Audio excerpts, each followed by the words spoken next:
We've got a little presentation we'll run through here, give you some updates on how activities have been going at Love Field. The presentation will be posted um, on the Good Neighbor Plan website, and we have a few new resources we'll talk about at the end of the presentation, how we've kind of increased our ability to take your questions, comments, and concerns through phone, email, as well as the website. So our goals today, just to give you an update on how the COVID-19 pandemic has affected the airport. I'm sure everyone's been reading the news. It has prevented us from having in-person meetings. Even with the governor's order, we're all trying to figure out what that means and what the impact will be to our business. We have always been deemed an essential business, both by the county order, the state order, as well as we have an FAA mandate to remain open. And we were not relieved of that responsibility by the federal government, even if the state or county had issued an order. So we've been really at full operation. We have seen a significant decrease in passenger traffic. We've probably had about a 50% decrease in daily flights across the board. That's both with Southwest Airlines as well as the general aviation is off a bit. I can say that as Southwest and the other airlines are trying to compact their schedules to get the most out of the flights they are flying, because they've got really light loads. They're going to shrink essentially their operating window so they don't have to carry staff costs late in the evening. And so beginning May 1st, their schedule should be primarily from 6 a.m. to 8 p.m. It will be pretty light in the morning from what we've heard. So it'll be a diminishment of the number of flights we have going out early in the morning, and the bulk of things happening sort of midday as they try to figure out how to best utilize the aircraft they're going to fly and get the most people where they need to be. We do have updates that are available. If you want to go to dallas-lovefield.com, we do have airport info and the impacts of the coronavirus and other resources there. I did want to mention one of the early questions we got prior to the meeting was a list of resources. We didn't include it in this presentation, but if you go to the City of Dallas website, there is on the very front page, there is a button, a yellow bar that has a lot of information with regard to COVID-19. And if you click on that, it'll take you to a number of resources, from testing to rental assistance to state assistance to a number of different things. So the city has been doing a pretty good job of getting all the information in one place for you to find it. So if you'll go to DallasCityHall.com, you can find all that information there. Today, we want to talk about the projects that have been ongoing. Our Lemon Avenue Streetscape project, the Bluffview intersection, giving an update on the Braniff Center and the work we've been doing on the Love Field Trail Loop. I kind of jumped ahead. Hold on. And then we did a community engagement input survey to kind of gauge where we are and what we've been doing with the Good Neighbor Plan and whether or not priorities and goals have changed. So we want to share that with you and talk about then future project ideas. Just a reminder, and any of you that haven't been participating in our Good Neighbor program, it's a way for us as an airport to connect with you, our neighbors. It's a way for us to understand and come up with ideas and solutions to be a good neighbor, given we're an airport surrounded by residential. We also have a stated goal citywide, as well as the airport, to create livable, walkable neighborhoods throughout the community, and we want to be part of that. We don't want to be a barrier to that. And so several of the things we talk about tonight are definitely specific to those goals. And ultimately, we want to be, since we are a city-owned and operated airport, we recognize we're an asset to the community. We're not just an airport, but we also want to be a good neighbor and be a part of the fabric of the community. Our goals have been when we first started this process way back in 2015, essentially, as we heard from the neighbors, the early surveys and feedback we got was improving how we look and how we present ourselves to the outside community, not just what the terminal looks like and the amenities to the flyers, but how we were really integrated as part of the community as well. So we've been on that track. We've made some real progress on our landscaping, beautification, pedestrian improvements, signage, all those kind of things. So we're going to continue on that path. A reminder of our target areas. We essentially broke up the areas around the airport, recognizing that each of the areas had a little different characteristics, had a different constituency. And so we knew that we couldn't have one plan that affected everyone, because not all areas around the airport were equal in what they were interested in, what their priorities were. So we tried to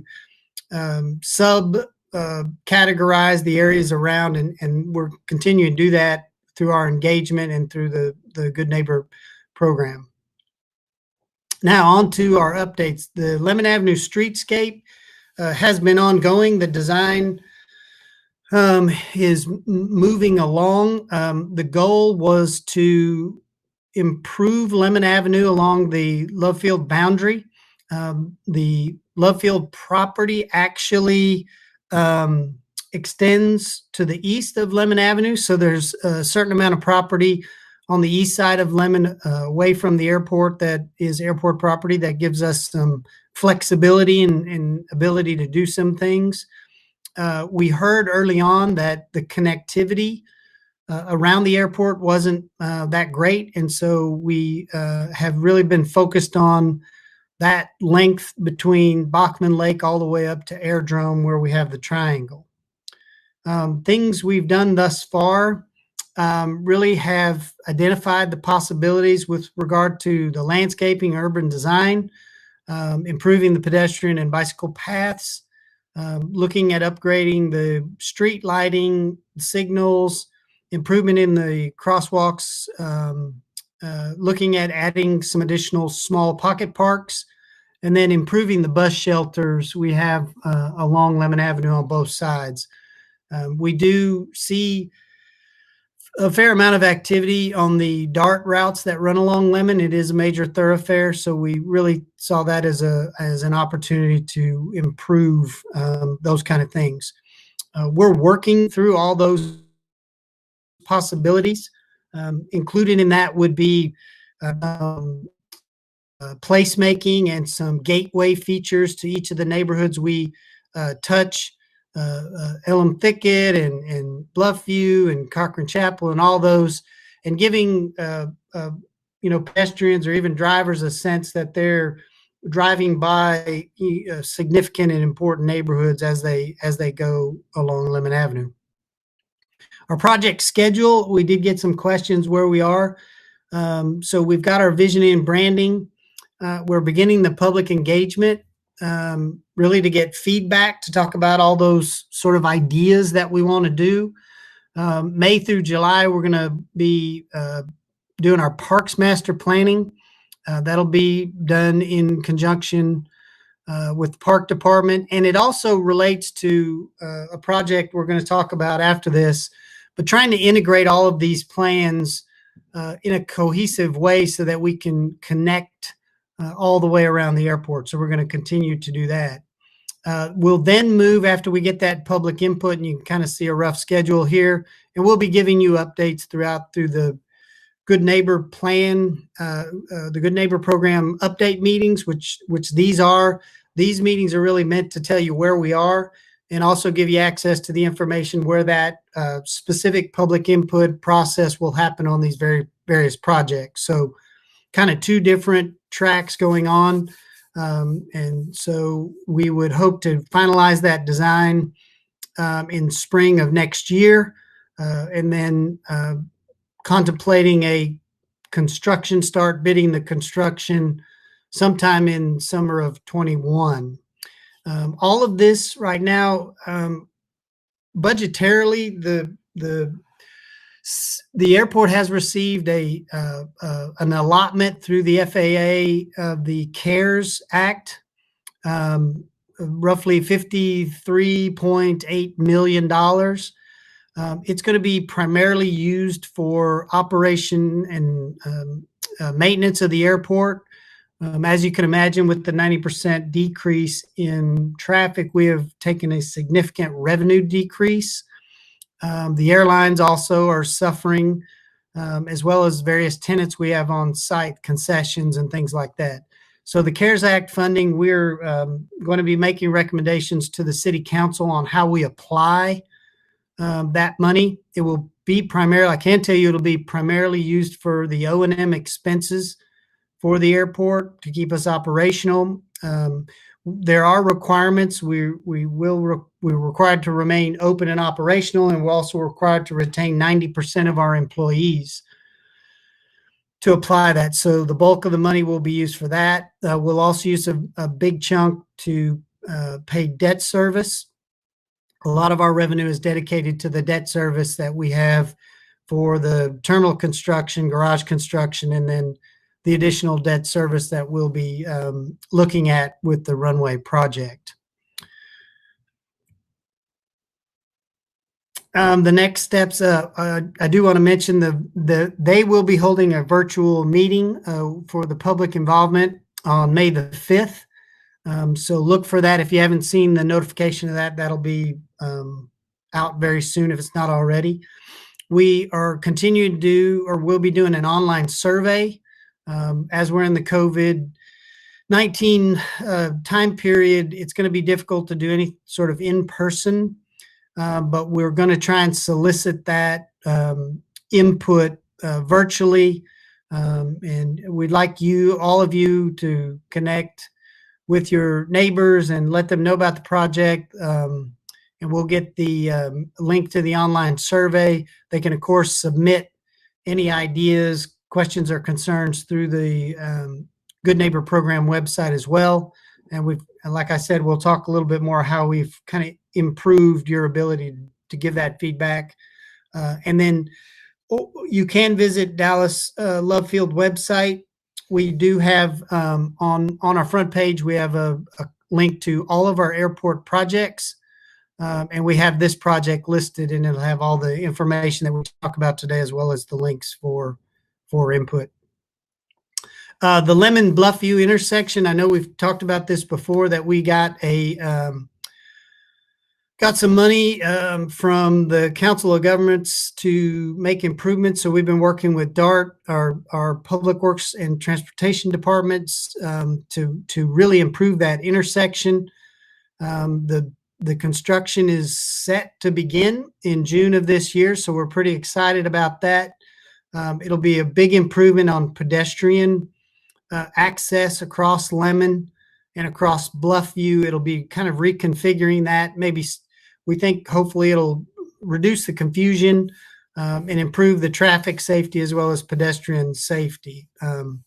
So we're really excited about that as the first real visible sign of our commitment and work towards improving the pedestrian safety and getting us, in alignment with the city's Vision Zero, which is the aspirational goal to reduce pedestrian fatalities due to vehicle accidents to zero.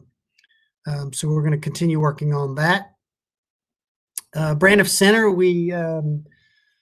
they've made a lot of progress. You probably, if you've driven down Lemon, you've seen the work on the Lincoln dealership, which we think is looking pretty good. We like the setback. They're actively working on filling out the restaurant and retail. They had announced, although we're going through a bit of a zoning challenge Callaway's was Callaway Nursery had announced a plant store on the sort of southern edge of that property. So we were excited about that, bringing another retail opportunity on Lemon. However, like I said, we've had some challenges on the definition of nursery and the zoning in the Love Field area. We're under a industrial research zoning, so we're having to get a modification through the Sustainable Development and Construction Department. So we're continuing to work on that with the leaseholders. Love Field Loop Trail, we have had several meetings with the National Park Service. As you recall, we received a grant of technical assistance. We're excited because that's really the first grant, or one of the first grants. It may not be the first grant of a non-FAA grant that the airport has received. They're helping us coordinate how we create the Love Field Loop Trail, which would allow you to circumnavigate the airport and give us that broad vision. It'll be integrated with what we're already doing on Lemon Avenue, but it'll help us tackle the problem of the Denton Drive and the connectivity with the Bachman Trail. So we're excited. We think when it's all done, it'll add roughly 5 miles to the city's trail system and also give a lot of access along the Lemon Avenue corridor as well as Mockingbird that really is challenging from a pedestrian standpoint. The Park Service is working to develop that local interest in community outreach groups. They have recommended we create a website, and we expect them to help us finish that plan of the outreach phase within the next month or so. So we can work on that. Runway 13 right. So the Denton Avenue runway, we're still on track for an award this year with the runway closure scheduled for January 2021. We'll be sending out mailers as well as all the social media email platforms and contact information we have. It will move all of the activity to 13 left, the Lemon Avenue runway. We had anticipated a shift in the noise. I think we shared the envisioned new contour at the last meeting. I can say that we expect the traffic to be down for the remainder of this year and through 2021. So the impact to the east side of the airport may be less because of the reduced flights. That'll probably be happening until the recovery is complete and we get back to the levels of passenger traffic that we were prior to the COVID-19. So a little bit of a silver lining there with the impact of the COVID on the flights and the passenger counts. You can always keep tabs on our website and our social media accounts for construction updates, but we are moving along with that project because it is mission critical. The airport alternate entry. I know this is of great concern or great interest to a lot of the folks on the call. I think we had updated you that we had gone to council, the Transportation Committee, with the 11 original alternatives. And our goal was to shortlist those. The guidance we got from the council committee was to include the possibility of a people mover or alternate transportation as one of the important factors in the evaluation of all the alternatives. We intend to present where we are in that analysis of those 11 original to the city council. Right now, it looks like the committees are going to restart and that we would be able to get to the City Council Transportation Committee in May. That's not been confirmed. I think all the committee meetings had been canceled. And so we're just waiting for that official notice and posting that that committee meeting will be happening and will be scheduled on that committee. I will say that we're still in the early parts of the evaluation phase on the alternatives. The question has come more than once: when will public input be allowed? And I think we've tried to communicate that there will be extensive public input as we narrow, as first we decide that we want to pursue an alternate entry. And that will come from the city council when they give us the green light to actually move forward with it as a project.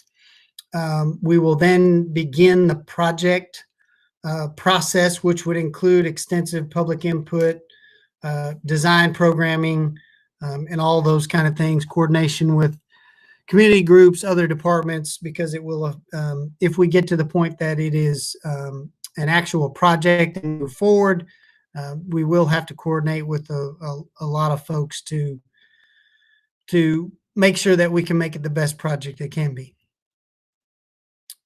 Likewise, just a reminder, these were the 11 alternate entries. And then, of course, there's a do nothing option, as we do with all of our projects. And we kind of give you a little map of where all those would connect, various ways through roadways and tunnels. And we're going through the analysis of that. As I've said in the last meeting we had, the ultimate go, no-go decision for the council will be, do we get a net benefit to the city with regard to a reduction in vehicle miles traveled as well as emissions? All the other rationales for a secondary entrance, as far as public safety, airport access, increased ability to develop, all those still exist, but the real go no go decision will be, does it get a net improvement to the entirety of traffic around the airport, as well as a net reduction in emissions for the city, which is something that we all are working on all the time, as we are in a non-attainment area and have been for quite a while. The capital projects website, I referred to it earlier, but all of these projects, including some we didn't talk about, you can check it out. That was put together by our capital management, capital and planning division. They've done a really great job getting a lot of information, budgetary schedule. So if you have any interest on anything that's going on at the airport, check out the website and go to the capital projects page. It's got a lot of good information, and we'll continue to update that as we bring new projects online. We did, just quickly on the input survey. So we had launched it on January 14th and kept it open till the end of March. We did in both English and Spanish.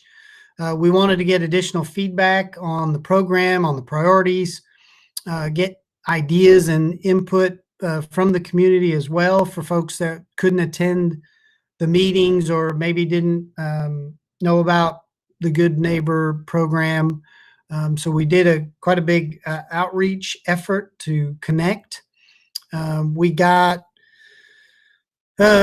really feedback from the survey. Essentially is saying the best way for us to continue to connect is through attendance of the regularly scheduled meetings, the Crime Watch, HOA, the community organizations.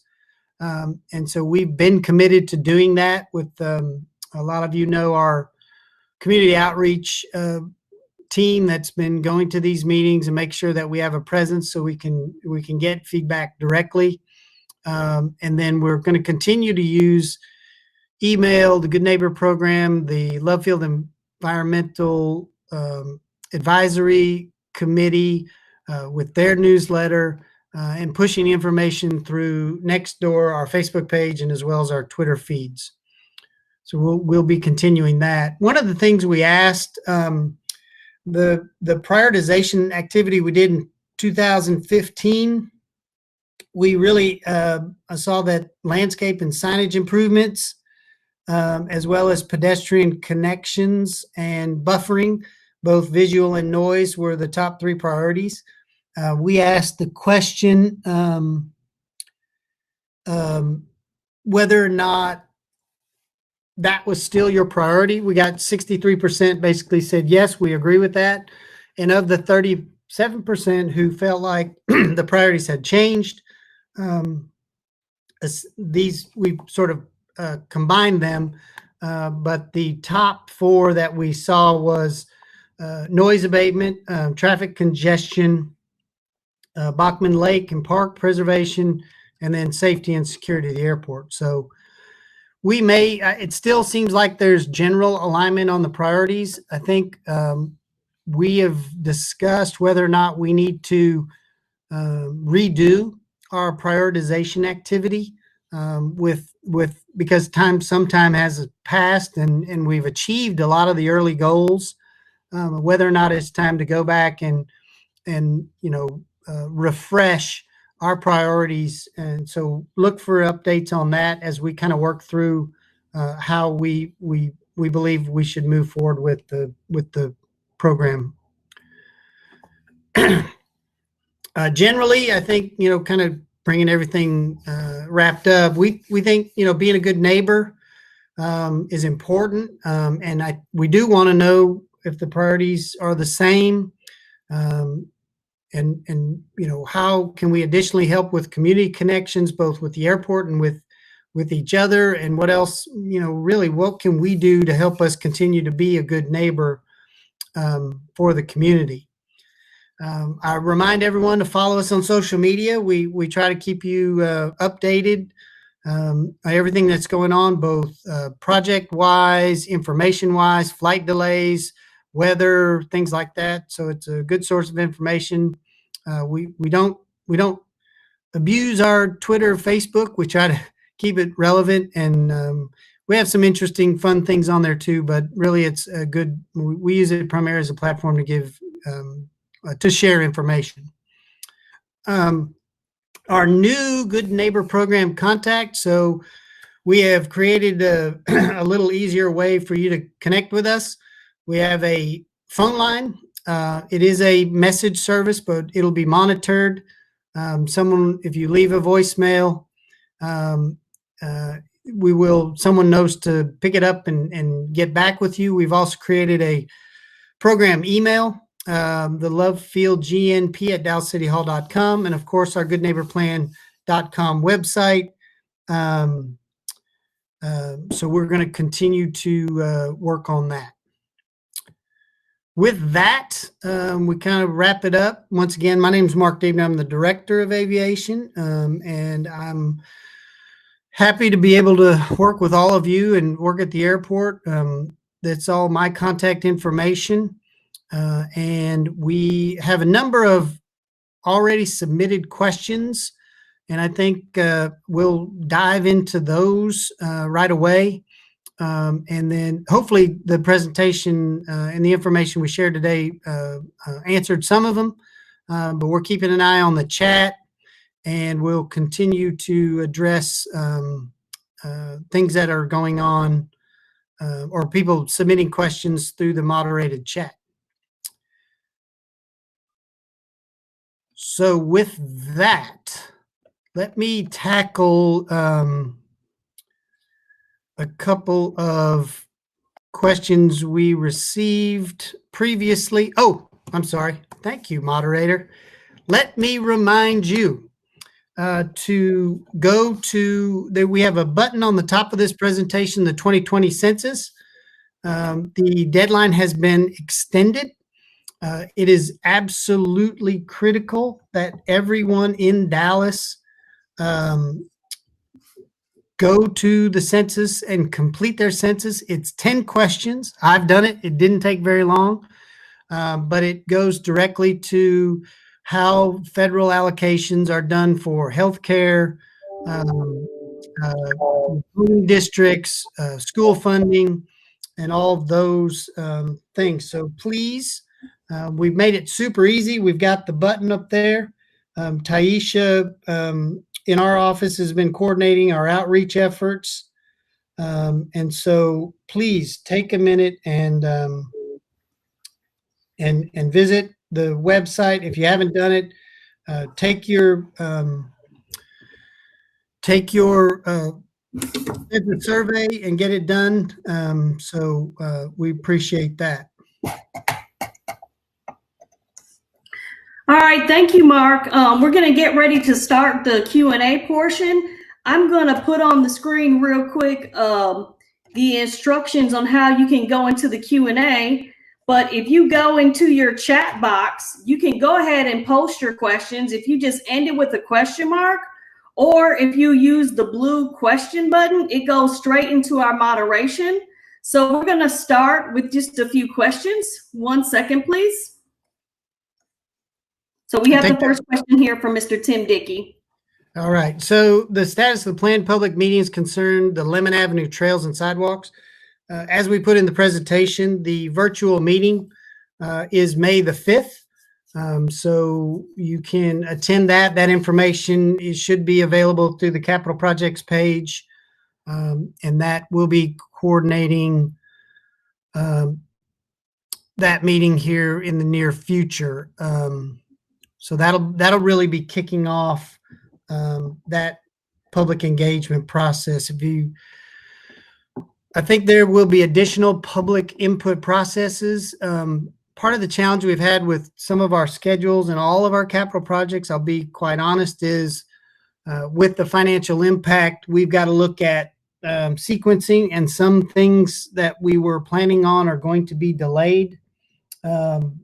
So we'll continue to work through that, and we'll be sure and post updates frequently on the status of each of the projects and the public input that we'll be doing for it. Your event board in the upper right-hand corner, you'll see our shared files, and 2 of our shared files are Lemon Avenue related. So next week on May 5th will be the Lemon Avenue presentation, another virtual meeting where you can attend and provide your input, as well as the survey. So all that information is on the event board under our shared files. So we'll move to the next question. So the question about having primary responsibility for coordinating with Park and Recreation, there is no one person because the airport relates to Bachman Lake and in several ways, both from an environmental, security, the flight instruments we have, operations. So we do not have, there is not one one primary contact person to coordinate with the Park and Recreation Department. But since I got this question, the issue is on the Parks Department side as well. There is not a primary person in the Park Department that we have a direct contact with that can help us navigate everything that the Park Department is doing, or how we might be affecting various Park Department activities. So I haven't had a chance to do it yet, but I've been asked to participate in a meeting on the upcoming Bachman Lake Park Master Plan, I believe. And forgive me if I'm talking out of turn. I believe the Park Department is kicking off that effort. I'll be visiting with John Jenkins, who's the new director of the Park and Recreation Department, and seeing if he and I can come out with a way that really gives us either a single point of contact, or we have an executive level sort of liaison between the 2 departments that can help facilitate the communication between the various functional divisions of the Department of Aviation and the functional divisions of the Park and Rec Department. So we're going to work on we're going to work with the Park and Rec Department to improve that communication, because it's not really very effective either way. So we're gonna tackle it together. Next question: are there any proposals to remove trees in Bachman Lake Park? The answer to that is no. We did some tree removal on airport property that was close to Bachman. It was on the north side, but on the airport property side of Shorecrest. I can say that occasionally the FAA will come and do a survey, which where they essentially identify the Part 77 surfaces, and that is basically a imaginary plane off of the sides and the ends of our runways. That area, everything above that surface has to be clear, and that it affects even things downtown. So we've actually had to contact one of the City Place Tower ownership, because they had installed an antenna on top of the City Place, which penetrated that surface. Occasionally they'll come and do those surveys, and they will notify us that things have penetrated that surface. They're too tall based on that slope. And then we work with whoever the property owner is. In this case, it would be the park department. So if we had got notice from the FAA that trees had penetrated a surface, or looked like we lost audio for a minute there. If you bear with us, we will get audio back in 1 second. Okay, we have a new question on the screen. Either Anthony or Mark, would you like to respond to the question from Mr. Clay Dove? You've got me back, right? I don't know what. Thank you. Yeah. Gravel pile, that is our laydown area for construction on our taxiway B. I believe that construction is will carry on into next year. I did talk to our construction group, and they'll talk to the contractor of trying to minimize the dust. There are some ways we can get the contractor to try and get a little water on there, especially windy days, to minimize the dust. There is a stormwater pollution prevention plan in place for that. The part of the question implied that we had some runoff from that construction area. If that's the case, we'll have our environmental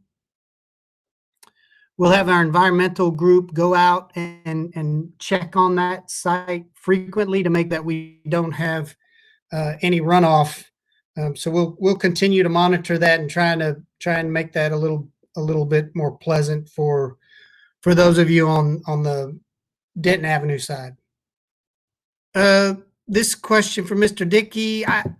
So I'm aware of in 1986, basically, or even prior to that, there was a lot of discussion about the impact of noise and activity at Love Field, that ever since even the Wright Amendment had been put in place, Southwest activity had grown. There was also other activity with other airlines. And so there was a study undertaken, and then the city manager created a report which essentially amended the policies in 86. This section, we went back and looked at what it said, and it stated correctly that in that policy document that Love Field would use aviation fund revenues generated at Love Field only for aviation-related purposes, not to be construed as precluding periodic loans for other municipal purposes. I can say that the city's financial management performance criteria, I believe, and we couldn't find the document, but the city council did prevent or passed a resolution preventing the loaning of aviation funds to other city departments.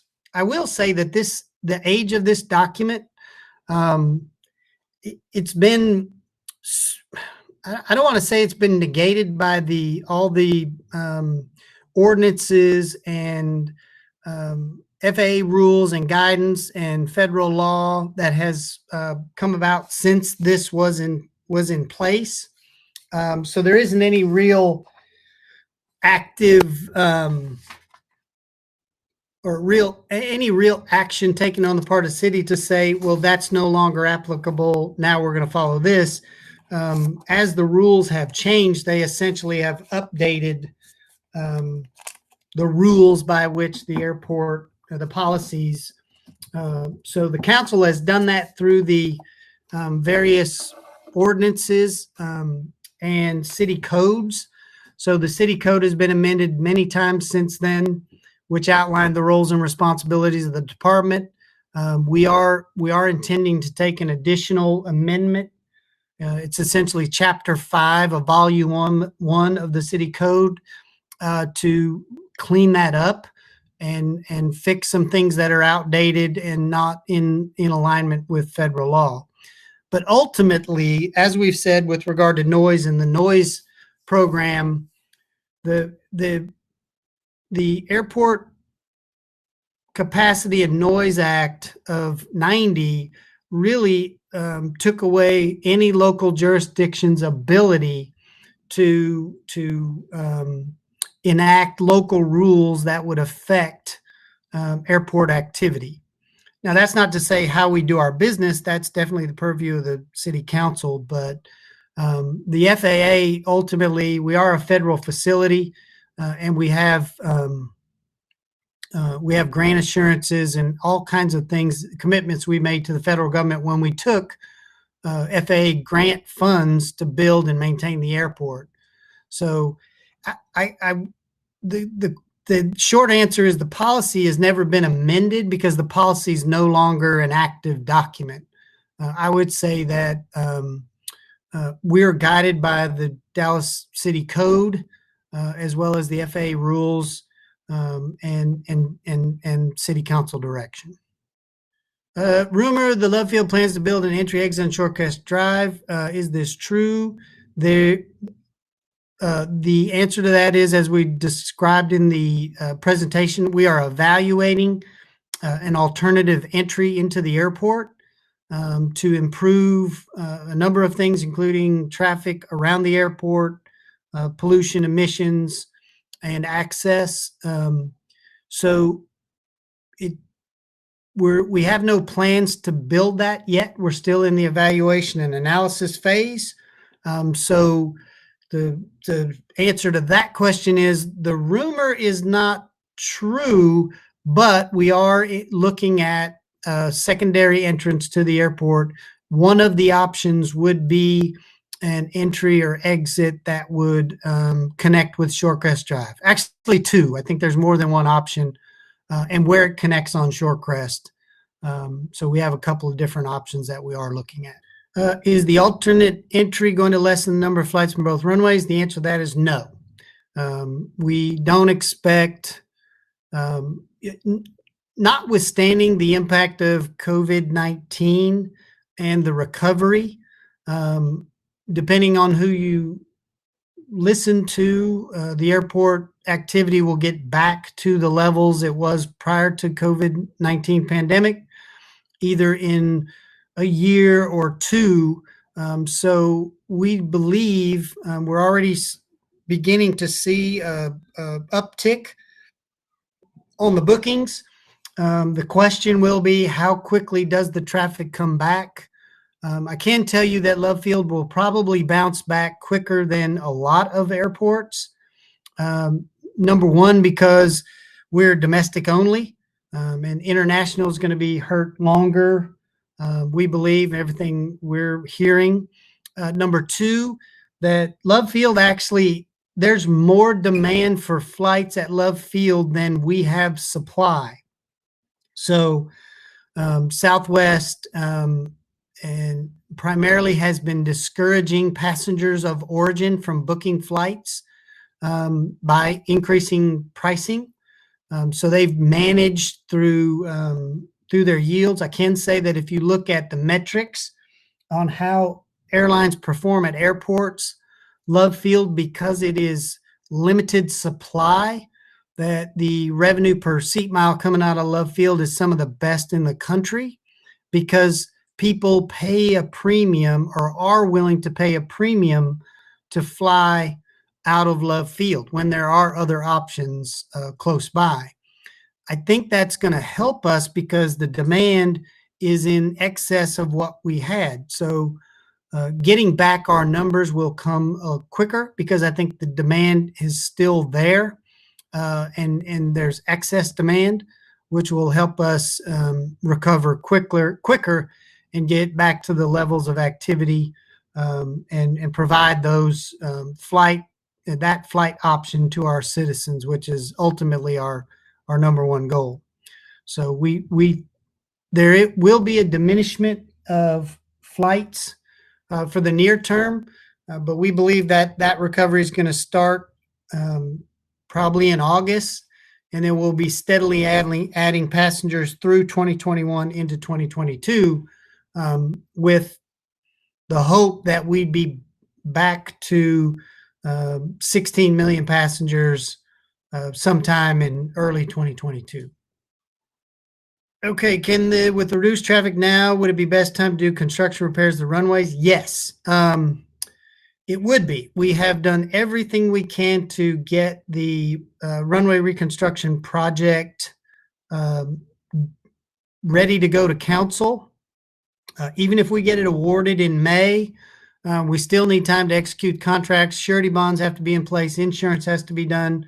Contractor has to mobilize. So we are moving as quickly as we can to get that project rolling. It will be a benefit that we have a little less traffic while we have the closure. That's a good thing. So we want to take advantage of that as much as we can.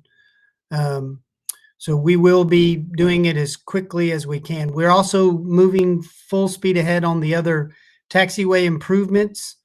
Taxiway B and the additional airfield improvements we've been doing while we have a little lull in activity. So we are actively working. None of the current projects have been delayed or slowed down. So we're moving on all of them.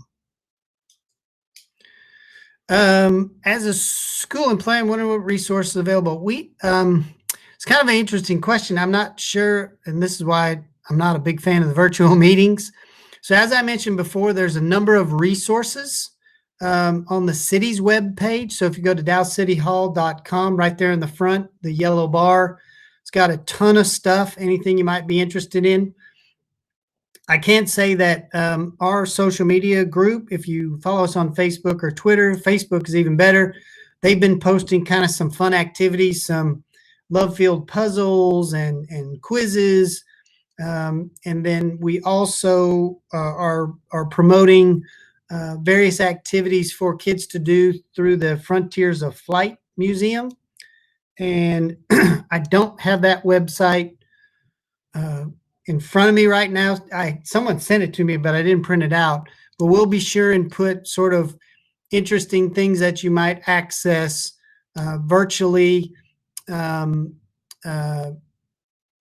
put that on the Good Neighbor Program website, so you'll have those connections to it. So we'll do that. And then the city resources, of course, they're always updating that for any of those kind of non-aviation related resources you might need. How do we plan on using the bailout funds? As I mentioned before, we're getting about $53.8 million. The bulk of it will be spent on O&M and debt service. And then we'll be funding some capital design work because there is additional CARES Act money, as well as it sounds like there's going to be a second infrastructure bill that's going to be coming out.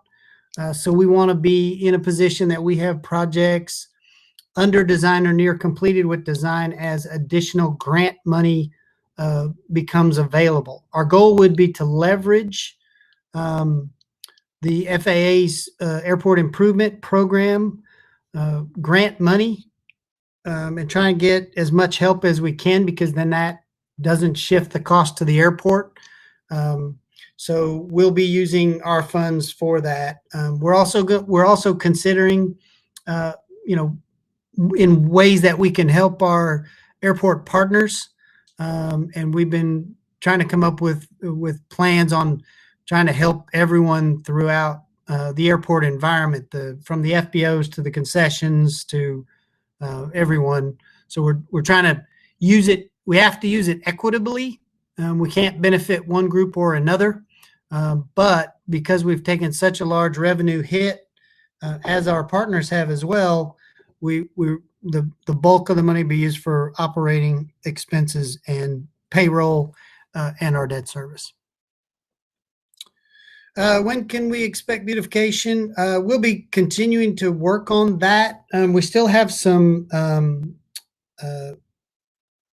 other projects as we look at the Lemon Avenue streetscape project. Part of what we want to look at is that connection at the Shorecrest intersection with Lemon and how we can connect along that strip. I think you've heard me talk about it before. So we're looking at how we move the fence essentially on that corner, that northeast corner of the airport, and then how we can make the improvements along Shorecrest. There's still some activity going on. And the one thing we really don't want to do yet is do a lot of beautification. And then we have additional construction that comes in after that. It's still unclear to me. I know that the transportation department is looking at Shorecrest, as Southwest is planning on building a new parking structure, how that traffic impact is going to be on Shorecrest. So we want to make sure we're coordinating with transportation department, the park department, as well as the things we're doing, so that we don't waste time or money doing something for it just to get damaged if there's additional work that's done in the area. What is the business model for the airport? For profit, not for profit, don't take tax money, is parking revenue. So we are what's called an enterprise fund. We are self-sustaining. We don't receive any taxes from ad valorem or sales taxes. So we have to generate revenues sufficient to pay for our operations. The revenue goals and aims is sort of, the revenue tail doesn't wag the dog. Let me say it that way. So we haven't planned our activities or planned our facilities in a way to coerce revenue one way or another. We have always taken the attitude that the customer demand should drive how we build our facilities. And by that, I can say when the shared ride came, when Uber and Lyft arrived, we really had no plan for, and we really didn't have any capacity to handle the volume of what they were doing in the place where we had put them. And so we've moved them 3 times. Our plan is to give them even more safer space within the parking garages,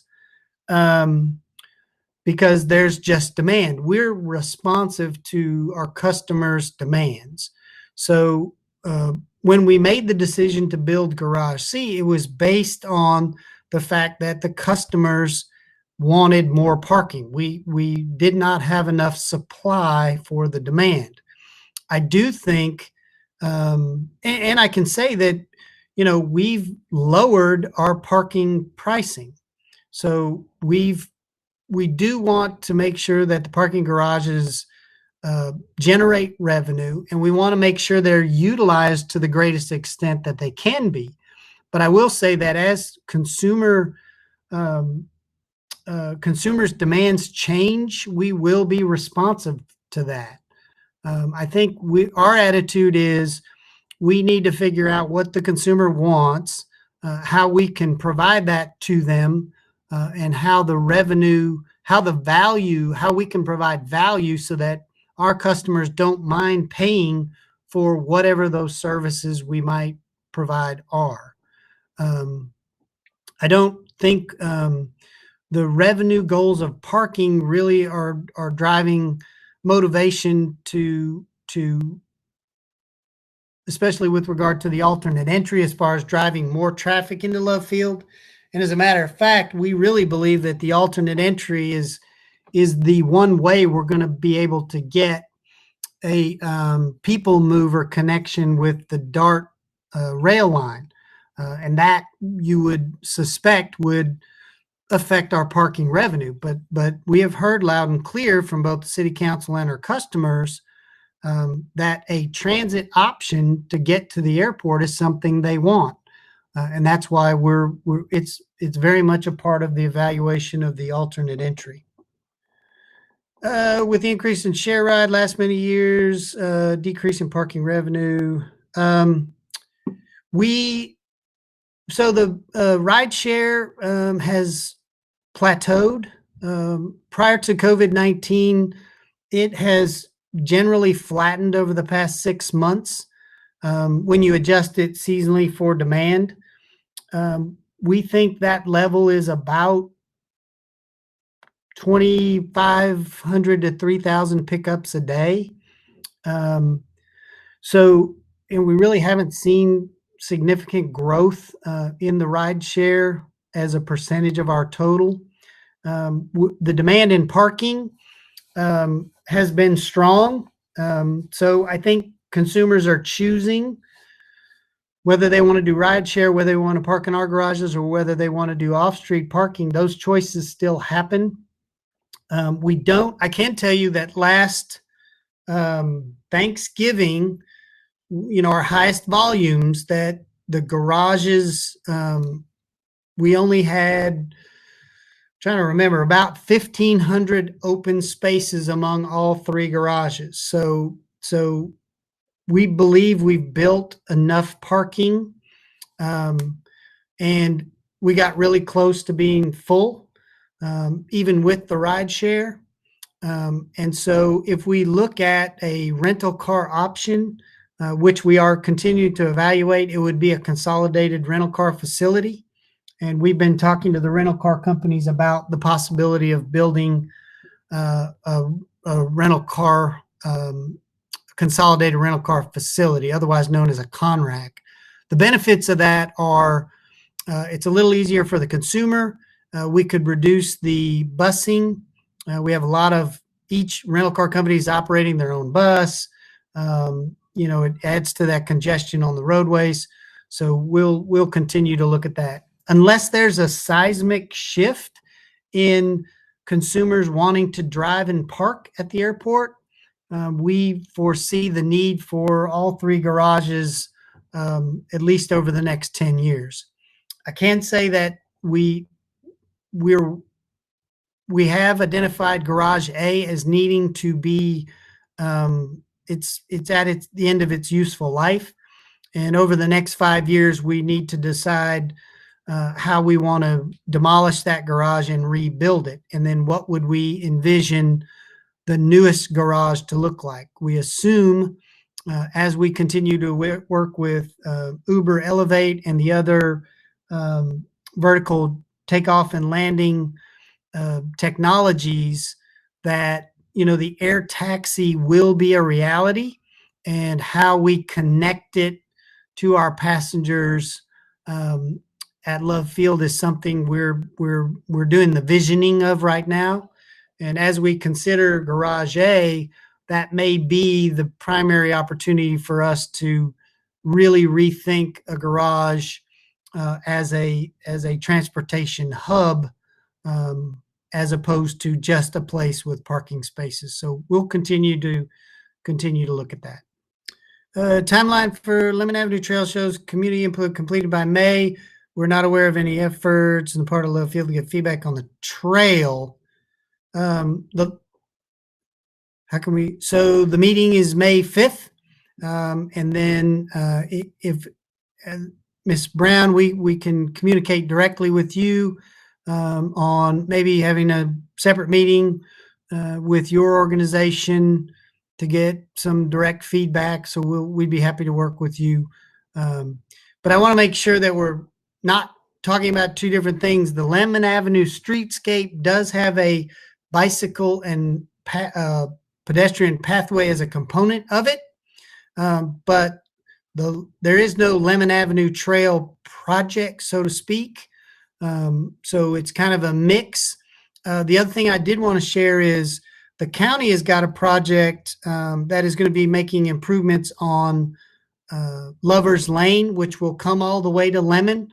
So we're coordinating with the county's Public Works Department, making sure that we're all on the same page and connecting all of that sort of mobility work that's happening around the airport and along Lovers. Long-term impact, COVID impact patch slows through. Just seems car traffic figures. Yes, I think that the car traffic figures used for the alternate entrance analysis were done, and the modeling has all been done prior to COVID-19.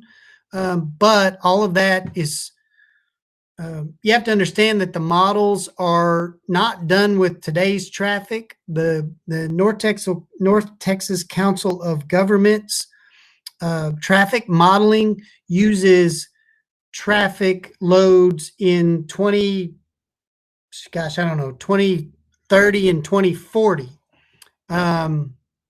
pathway. Now, whether or not we're at a point where financially or timing wise, we would delay implementing the project, but the analysis will continue because it's not really it's not dependent on today's traffic. So the fluctuations of traffic currently don't really affect the modeling and the analysis we're doing.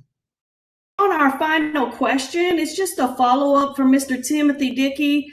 When we talked about the consolidated rental facilities, the question was, where might that construction be if that was to be approved? And I got a chat. So RO reminded me that the COG models are looking at traffic in 2045. So it's a far look into the future. To the CONRAC, we had briefed council a couple of times, and we can get you the links to those presentations. We essentially had 5 sites that we were evaluating, trying to narrow it down. We really have narrowed that down to really 1 or 2, based on what the rental car companies want to do. I can say that the finances of the project don't make sense. The rental car companies don't want a very high, what they call a CFC, which is a daily charge on a rental. So they want to keep it $10 or lower. Given land cost and construction cost right now, we really don't see a way that we could deliver a project that would give the rental car companies all the space they've asked for and all the features they want for the price they're willing to agree to charge the customer. So we'll continue to work with them, but we had a couple of sites, one off of Denton Drive, one the Love Connection lot at Mockingbird and Harry Hines, and then the parking spot property, which is actually owned by Southwest, even though the parking spot operates a parking operation there. So, and then we had another site on the north end of the airport as well, but some we own and control and some we don't. And the ones we don't own and control, the real estate around Love Field is very expensive.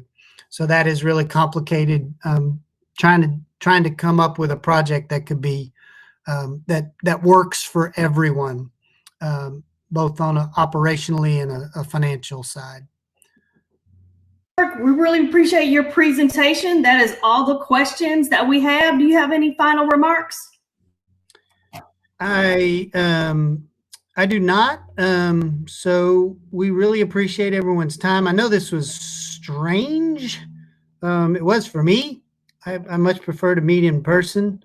I do encourage you to email the Good Neighbor Plan. Feel free to email me directly. I think you've got my phone number and my contact information.